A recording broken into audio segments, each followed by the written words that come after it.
આજે બનાવવાનો છે ઉપમા. ઉપમા માટે મેં 1 કપ રવો લીધો છે. 1 કપ રવાને 1 ચમચી ઘીમાં શેકી લીધો છે.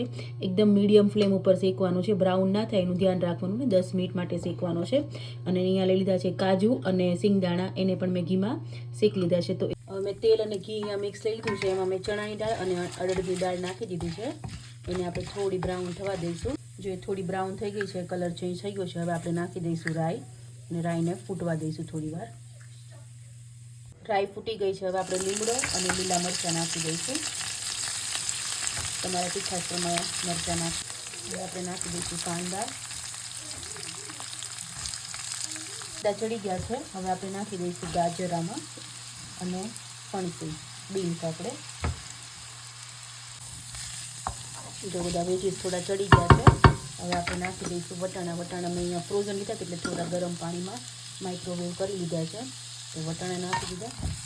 હવે આપણે નાખી દઈશું રવો, જે આપણો શેકેલો છે એ રવો નાખી અને રવો નાખ્યો, થોડોક શેકી લીધો. પછી આપણે નાખી દઈશું મીઠું તમારા ટેસ્ટ પ્રમાણે.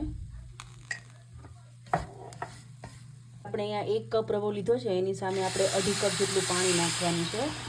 એટલે કે 1 કપની સામે 2.5 કપ જેટલું પાણી આપણે નાખવાનું. હવે આમાં જો આ સ્ટેપ ઉપર તમારે સાંભારનો મસાલો નાખવો હોય ને, આપણે જે રેડીમેડ સાંભારનો મસાલો એ નાખો ને તો બી બહુ સરસ ઉપમા બને છે. હવે છે ને થોડો આટલો થીક થાય ને પછી છે ને આપણે એમાં દહીં નાખવાનું છે 1 કપ જેટલું. 1 કપ નહીં, નાનો વાટકો જેવું હોય તો એ ચાલશે. થોડું મીડિયમ ખાટું દહીં લેવાનું અને નાખીને મિક્સ કરી દેવાનું છે. આપણે એને ઢાંકીને ચડવા દઈશું 1-2 મિનિટ માટે.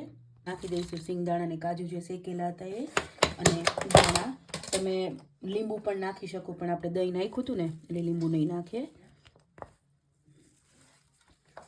મિક્સ કરી લે. સો ફાઇનલી અમારો ઉપમા રેડી થઈ ગયો છે. ઉપમા રેડી છે અને સાથે છે કોકોનટ અને પીનટની ચટણી. તારે ટેસ્ટ કરવાનું છે? હા, તે ઓલરેડી કરી લીધો છે. જેવું બન્યું ને એવું ગરમ ગરમ ખાઈ જ લીધું છે, પણ આ અગેન ખાવું છે. અગેન ખાવું છે.